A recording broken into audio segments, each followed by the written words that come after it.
देखा कि कैसे वक्फ संशोधन बिल पर लोकसभा में मैराथन बहस हुई। जब तक आरोप प्रत्यारोप हुए, चर्चा में गृह मंत्री अमित शाह भी शामिल हुए। उन्होंने कहा कि वक्फ संशोधन बिल लागू होने के बाद वक्फ संपत्तियों की चोरी रुकेगी।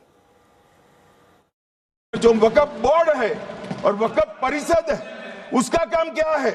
वक्फ की संपत्तियां मान्यवर बेच खाने वाले लोगों को पकड़कर इसके बाहर निकालने का। वक्फ के नाम पर औने पौने दाम में संपत्तियों को 100 साल तक किराए पे देने वाले लोगों को पकड़ना है। वक्फ का जो पैसा होता है, इनकम जो गिरती जा रही है, जिसके माध्यम से माइनॉरिटी का विकास करना है, माइनॉरिटी को आगे बढ़ाना है, इस्लाम धर्म की सारी धार्मिक संस्थाओं को पुख्ता करना है। ये पैसा जो चोरी होता है ना, उसको पकड़ने का काम वक्फ बोर्ड वक्फ परिषद करे। और मान्यवर वो चाहते हैं कि इनके राज में जो मिलीभगत चली वो चलती रहे। ये नहीं चलेगी, ये नहीं चलेगी।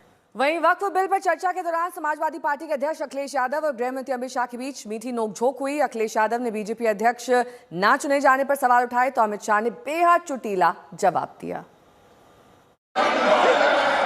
अध्यक्ष महोदय, भारतीय जनता पार्टी क्या है?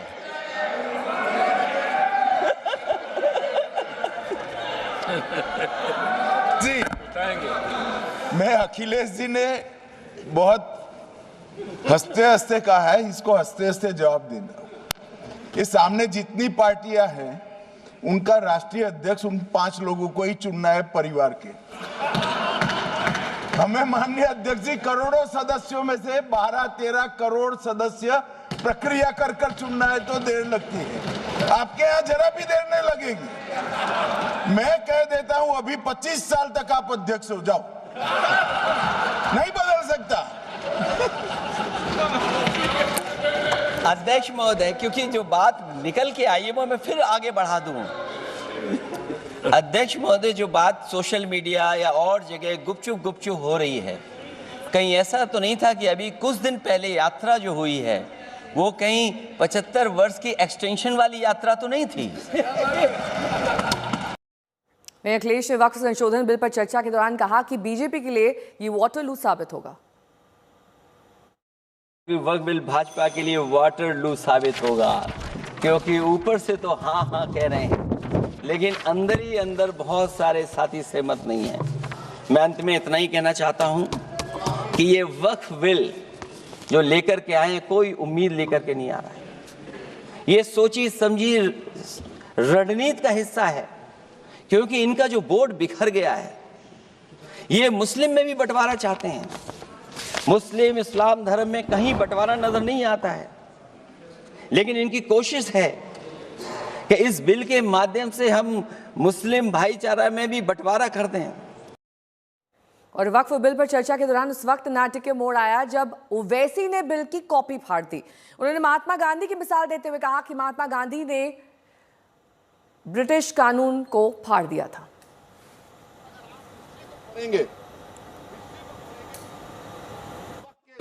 सर, ये वक्फ तरमीमी बिल भारत के गयूर मुसलमानों के ईमान पर, इबादत पर एक हमला है। नरेंद्र मोदी की हुकूमत ने इस मुल्क की सबसे बड़ी अक़लियत के खिलाफ एक ऐलान जंग कर दिया, और ये जंग ना सिर्फ मेरे जिस्म पर है, बल्कि मेरी आज़ादी पर, मेरी समाजी और माशी मार्जिनलाइजेशन पर है, मेरी शहरियत पर है, मेरे मदरसे, मस्जिदों, खानखाहों और दरगाहों को निशाना बनाया जा रहा है। और ये हुकूमत सच्चाई को नहीं बयान कर रही है कि ये तरमीमी बिल से मुसलमानों का तहफ़्फ़ुज़, तरक्की और गुर्बत का खात्मा होगा। ये सरासर झूठ है। विपक्ष की क्या रणनीति है, उस पर और ज्यादा जानकारी के साथ अमित भारद्वाज मेरे सहयोगी जुड़ गए हैं। अमित, आपने प्रमोद तिवारी से बात की, वो काफी कॉन्फिडेंट दिखाई दे रहे थे, वजह क्या है? नेहा देखिए, खासतौर पे इसके पीछे जो असली वजह है वो जो लोकसभा के कल के नंबर्स हैं वो है 288 बनाम 232, यानी कि विपक्ष का ये मानना है कि लोकसभा में जहां 300 पार का आंकड़ा सरकार का होना चाहिए था, खासतौर पे जिस तरह से छोटी से छोटी पार्टियों के साथ भी कोऑर्डिनेशन बीजेपी ने बिल्कुल बनाकर रखा था वक्फ बिल को पास कराने के लिए, उसके बावजूद 288 के नंबर पे बीजेपी या एनडीए की सरकार आके रुकी है।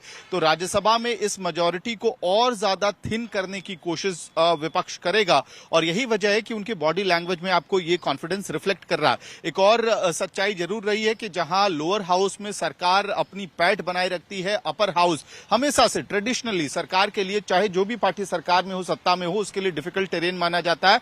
वहां पे विपक्षी वक्ता जरूर सरकार पे हावी होने की कोशिश करते हैं और यही वजह है कि आज सोनिया गांधी जहां पार्लियामेंट्री पार्टी मीटिंग ले रही है, वहां पे एक रणनीति भी बन सकती है। 9:30 बजे मीटिंग शुरू होगी तो वक्फ को लेकर कांग्रेस पार्टी की अपनी रणनीति बनेगी। फ्लोर लीडर्स की मीटिंग हो चुकी है इससे पहले, इंडिया ब्लॉक के सभी फ्लोर लीडर्स की, लोकसभा और राज्यसभा की, तो वहां भी एक रणनीति तैयार हो गई है। और अगर आप कल लोकसभा की भी प्रोसीडिंग्स देखेंगे तो आपको दिखेगा कि अलग अलग स्पीकर्स ने अलग अलग एस्पेक्ट पे विपक्ष की तरफ से, इंडिया अलायंस की तरफ से सरकार पर हमला बोला था और वक्फ में खामियां गिनवाने की कोशिश की थी।